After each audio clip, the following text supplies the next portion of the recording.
Assalamualaikum warahmatullahi wabarakatuh. Teman-teman masih mendengarkan podcast cerita dulu basic dari Instagram @remahanbumbu_.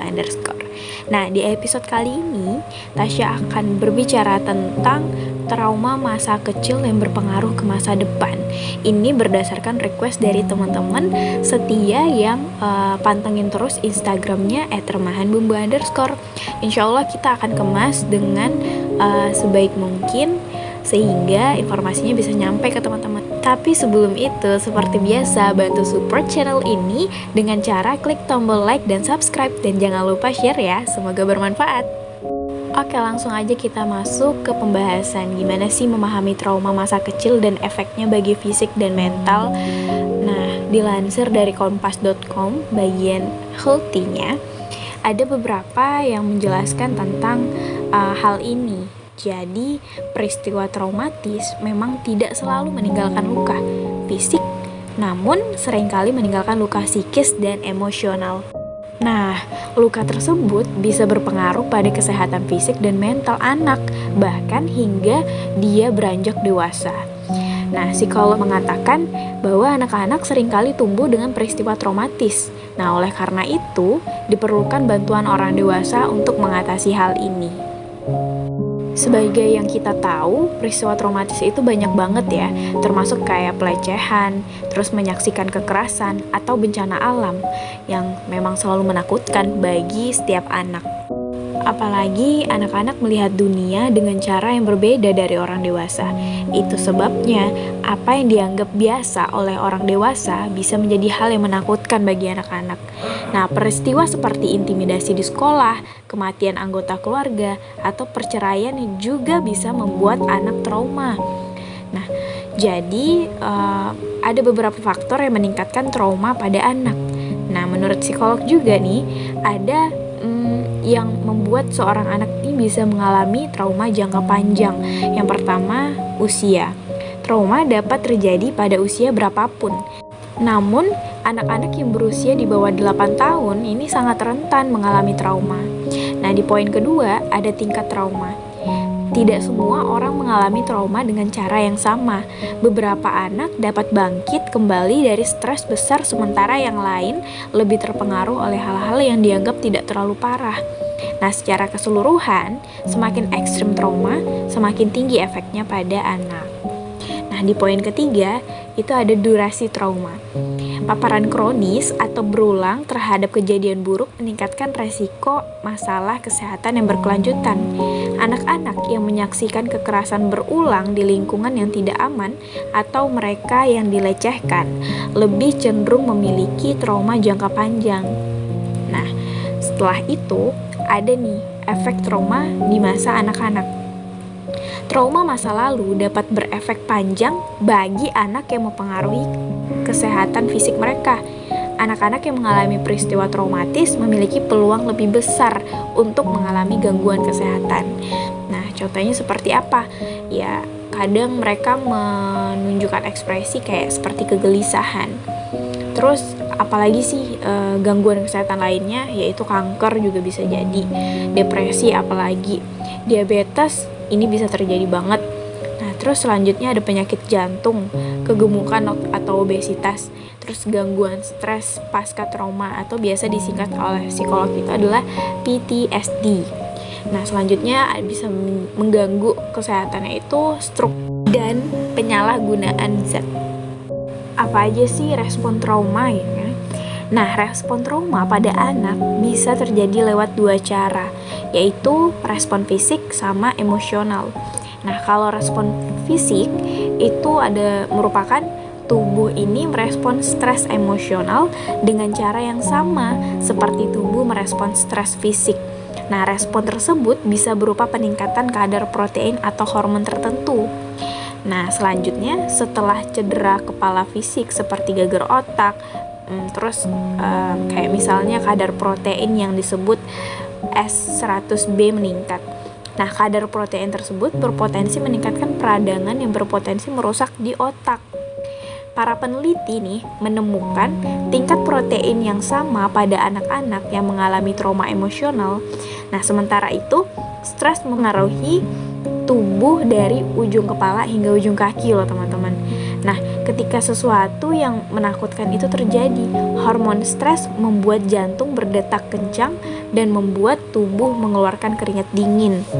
Nah, jika hormon-hormon tersebut meningkatkan untuk waktu yang lama, hal ini dapat menyebabkan peradangan dalam tubuh dan menyebabkan masalah kesehatan yang berkelanjutan. Nah, selanjutnya respon emosional. Terkadang nih ya, stres atau trauma yang signifikan dapat menyebabkan gangguan kesehatan mental loh, seperti kecemasan dan depresi. Orang-orang dengan masalah kesehatan mental yang tidak diobati beresiko mengalami hal-hal seperti ini, kayak peningkatan resiko penyakit, terus tidak mampu membuat pilihan yang sehat. Terus selanjutnya cenderung melakukan hal-hal yang merusak tubuh seperti mengkonsumsi alkohol, merokok, atau bahkan menggunakan narkotika. Nah, ada nih ciri-ciri yang mengalami trauma. Nah, bagi anak-anak tidak mudah untuk menjelaskan isi pikiran mereka karena mereka belum bisa menggunakan kata-kata untuk dirangkai dengan baik apa yang mereka rasakan. Nah, setelah kejadian yang menyedihkan atau menakutkan, biasanya nih anak-anak akan mengalami perubahan perilaku. Hal ini bisa menjadi petunjuk bahwa sang anak ini mengalami trauma. Nah, jadi ada beberapa perubahan perilaku yang biasa terjadi pada anak yang mengalami trauma. Nah, biasanya makan lebih atau kurang dari biasanya. Nah, selanjutnya perubahan tidur termasuk kesulitan tidur atau membutuhkan lebih banyak tidur daripada biasanya. Terus yang terakhir, mudah marah dan kesal. Nah, sekarang gimana sih cara membantu anak yang mengalami trauma? Memang tidak mudah untuk membantu anak melewati trauma yang dialaminya. Tapi, orang dewasa bisa mengurangi resiko trauma pada anak hanya dengan menjadi pendengar yang baik bagi sang anak. Nah, setelah itu, validasi perasaan sang anak dan biarkan mereka tahu bahwa kita sebagai orang dewasa juga memahami kesulitan yang mereka rasakan. Nah, selanjutnya, katakan saja pada anak bahwa kita siap membantu untuk melewati kesulitan yang dihadapinya. Nah, jika trauma yang dialami oleh anak sudah semakin parah atau tidak mampu mengatasinya, nah jangan sungkan untuk mencari bantuan profesional. Tidak semua anak bisa mendapatkan akses bantuan untuk mengatasi trauma yang dialaminya. Hal ini bisa berpengaruh pada kehidupan mereka di masa dewasa. Tapi, orang dewasa yang masih terpengaruh oleh trauma masa kecil tetap bisa mencari bantuan. Pasalnya, trauma tersebut bisa disembuhkan pada usia berapapun. Jadi jangan khawatir ya. Nah, tadi kita udah memahami apa sih yang bisa menyebabkan di masa kecil itu mengalami trauma yang bisa kita rasakan sampai dewasa. Nah, itu ternyata masih bisa dihandle dengan bantuan orang dewasa untuk menyelamatkan trauma yang dialami oleh anak-anak. Nah, gimana kalau misalnya kita yang posisinya udah dewasa sekarang masih mengingat trauma yang berada di masa lalu atau masa kecil kita? Jadi sebenarnya sangat masih bisa dibantu oleh tenaga profesional seperti psikolog dan lain-lain. Kalau untuk bicara anak-anak itu kita hanya butuh mendengarkan posisi mereka seperti apa yang mereka rasakan. Tapi ketika kita udah dewasa dan masih memiliki trauma di masa kecil, ya lebih enak sebenarnya untuk berbicara dan ngobrol. Yang pastinya kita mau open apa sih yang kita rasakan dengan orang yang kita percaya untuk bisa mengatasi keresahan kita. Nah, jadi ada beberapa sini cara yang paling ampuh dan aku juga udah pernah ngerasain dan pernah mempraktikannya juga. Walaupun gak semua orang bisa mempraktikkan hal yang sama dan mendapatkan hasil yang sama dengan satu orang ke orang yang lain seperti itu. Nah, jadi kita tuh pernah ya, mungkin teman-teman juga pernah merasakan mengalami hal yang paling membuat diri kita ini down banget. Nah, misalnya kayak gagal dalam membangun rumah tangga, kehilangan orang yang disayangi, kehilangan semua harta benda, hampir meninggal karena kecelakaan, dan masih banyak hal buruk lainnya yang sampai akhirnya membuat kita trauma. Entah itu berada di masa lalu atau masa kita kecil, atau berada di masa sekarang yang kita sudah dewasa saat menghadapinya itu. Jadi ada rasa yang kayak pengen menjerit, takut ketika mengingat hal tersebut gitu. Inilah yang dinamakan trauma ya teman-teman ya. Nah, kalau dibiarkan, trauma ini sangat tidak baik bagi tubuh kita, merusak pikiran, dan paling buruk dapat menyebabkan stres. Nah, kabar baiknya nih, karena Islam tahu cara yang tepat mengatasi trauma, kali ini aku pengen sharing ke teman-teman gimana sih caranya gitu. Sekarang tuh banyak banget konten dan bacaan-bacaan yang kayak bilang depresi itu beda dengan iman kayak gitu kan. Wah, kurang ibadah nih apa segala macam. Sebenarnya itu tuh ada kaitannya, tapi tidak semua kondisi kita sangkut pautin dengan langsung mengejudge orang yang depresi adalah kurang ibadah. Gimana kalau orang itu udah ibadah tapi masih depresi? Gimana kalau orang itu udah melakukan amalan-amalan yang biasanya dia lakukan, khususnya muslim ya, tapi dia merasa masih depresi? Bukan kurangnya ibadah, tapi kurangnya kehusyukan dan keyakinan yang ketika melakukan ibadah. Kalau menurutku sih itu ya. Nah, jadi di sini aku pengen sharing gimana sih cara Islam mengatasi trauma. Yang seharusnya kita lakukan pertama kali adalah ingat dan berdoa kepada Allah Subhanahu wa Ta'ala. Mintalah kepada Allah untuk dituntun hati kita ini, minta diberikan ketenangan agar tidak sedih dan takut. Nah, selama ini kan yang kita membuat semakin parah kondisi trauma kita adalah kita selalu overthinking dan memikirkan hal-hal yang belum terjadi akan terjadi lagi karena sudah pernah mengalami trauma di masa lalu. Tapi ketika seharusnya kita itu harus bisa meyakini bahwa Allah itu akan memberikan ketenangan dulu nih pada diri kita, pada hati kita, supaya kita tidak merasa sedih dan takut yang berlebihan. Nah, Allah Maha Pengasih lagi Maha Penyayang. Jadi kita mohonlah kepada Allah, dekatkanlah diri kita kepada Allah. Nah, insya Allah akan memberikan ketenangan hati sehingga kita tidak trauma dan mengembalikan kesegaran serta kejernihan pikiran. Yang perlu kita lakukan selanjutnya adalah sabar dan sholat. Nabi Muhammad SAW bersabda, apabila Rasulullah SAW menemui kesulitan, beliau akan segera mengerjakan sholat. Nah, jadi Allah Subhanahu wa Ta'ala juga berfirman, jadikanlah sabar dan sholat sebagai penolong kita. Dan sesungguhnya yang demikian itu sungguh berat, kecuali bagi orang-orang yang khusyuk, yaitu orang-orang yang meyakini bahwa mereka akan menemui Tuhannya dan bahwa mereka akan kembali kepadanya. Nah, yang ketiga nih caranya adalah lakukanlah aktivitas yang membuat diri kita sibuk atau tidak fokus lagi pada kejadian yang menyedihkan itu. Nah, misalnya dengan belajar, bergabung dengan komunitas sosial, membersihkan rumah, mencari hobi baru. Nah, kalau kita senang berpergian, nah lakukanlah traveling. Nah, dan yang terakhir, bernafaslah sebelum bergerak. Setiap mengeluarkan nafas panjang, sebutlah nama Allah. Ya Allah, ya Allah, ya Allah. Nah, insya Allah, Allah akan memberikan kemudahan dalam setiap langkah kita. Dan ingatlah bahwa Allah Subhanahu wa Ta'ala tidak pernah memberikan ujian melebihi batas kemampuan umatnya.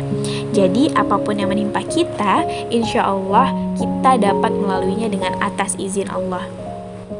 Kalau aku pribadi sering banget mengalami overthinking yang sangat-sangat over, yang akhirnya aku sebelum melangkah ke depan, aku selalu memflashback trauma-trauma yang udah pernah aku alami sebelumnya. Tapi aku tiba-tiba berpikir gimana caranya aku bisa maju ke depan, tapi selalu memikir ke belakang terus kayak gitu, dengan overthinking yang udah pernah aku alami, yang akhirnya menimbulkan trauma itu sendiri. Nah, di saat titik itu aku selalu berpikir kalau begini terus aku nggak bakalan maju ke masa depan kayak gitu kan.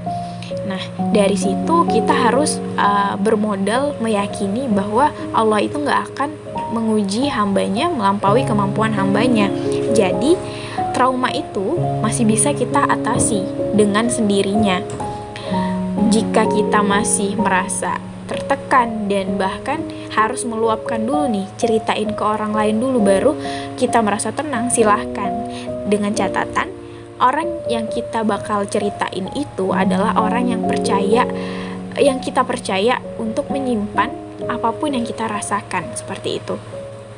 Jadi ya sebelum kita harus menceritakan kepada orang lain, sebenarnya Allah itu udah menunggu kita untuk mendengar gitu loh keluhan kita. Karena apa? Aku udah pernah ngerasain sendiri. Jadi gini loh teman-teman, bercerita kepada orang lain itu gak salah, itu boleh banget, karena pada dasarnya manusia itu butuh didengarkan, kayak gitu kan. Tapi lambat laun setelah beberapa kali aku mengalami, ternyata yang paling menenangkan itu adalah cerita kepada Sang Maha Pencipta kita. Karena ketika aku berpikir seperti, ya dialah yang memberikan kita ujian, cobaan, dan pastilah dia yang memberikan kita solusi dan jalan keluarnya. Kenapa kita harus coba untuk bercerita kepada manusia yang dimana kita tahu manusia itu adalah tempatnya kecewa, seperti itu. Jadi sampai akhir ini, detik ini, ketika aku mengalami trauma-trauma di masa lalu, aku ngaduinnya ke Allah Subhanahu wa Ta'ala. Karena ketika kita yakin, ketika kita percaya bahwa semuanya itu hanya Allah yang bisa menyelesaikan, hanya Allah yang bisa mengangkat rasa trauma kita itu, insya Allah semuanya akan lebih baik saja dibanding kita harus menceritakan masalah kita ke manusia, seperti itu. Apalagi media sosial. Tapi men-sharing itu semua di media sosial atau ke orang yang kalian percaya bisa menenangkan kalian, ya it's okay aja, nggak masalah, seperti itu. Semuanya balik lagi ke prinsip kalian masing-masing.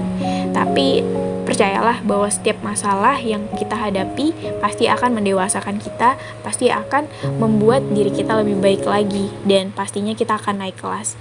Jadi jangan menjadikan trauma itu hambatan kita untuk melangkah ke masa depan. Nah, jadi gitu aja ya teman-teman, untuk masalah traumatik ini memang berat banget, karena kita itu seperti masuk ke dalam sebuah lubang yang kita nggak ada yang bantuin gitu loh untuk keluar dari lubang itu. Siapa lagi kalau bukan kita untuk bisa survive? Pertama kita survive, dan kedua gimana caranya kita bisa keluar dari lubang itu dengan sendiri.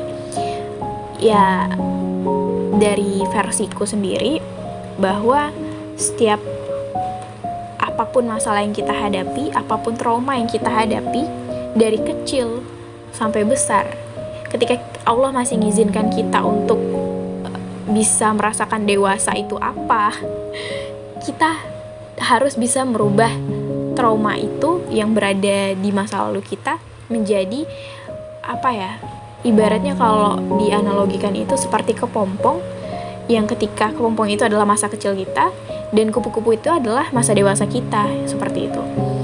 Gimana caranya kita merubah? Ya berasal dari mindset kita, berasal dari lingkungan-lingkungan kita. Ketika kita merasa lingkungan kita toksik, lingkungan kita nggak baik untuk kita melangkah ke masa depan yang lebih baik tinggalkan. Tetapi ketika kita udah merasa lingkungan kita ini ya bisa nih membuat kita berkembang, ya udah kita maksimalkan di lingkungan itu, kita serap energi positifnya, dan kita harus merubah diri kita sendiri untuk menjadi masa depan yang lebih indah dibandingkan masa lalu yang penuh dengan trauma. Oke teman-teman, mungkin selanjutnya aku bakalan share lagi lingkungan toksik ya, berdasarkan permintaan sahabat-sahabat yang ada di Instagramnya @remahanbumbu_. Insyaallah next episode aku akan mulai ngebedah apa sih lingkungan yang toksik itu seperti apa sih. Jadi kita di sini sama-sama belajar untuk berpindah dari satu lingkungan ke lingkungan yang lain, sehingga kita bisa menjadi pribadi yang lebih baik lagi. Semoga bermanfaat ya konten kali ini. Kalau misalnya ada yang kurang atau ingin saran konten yang lain, pembahasan yang lain, boleh tulis di kolom komentar ya. Semoga bermanfaat. Tasya pamit. Wassalamualaikum warahmatullahi wabarakatuh.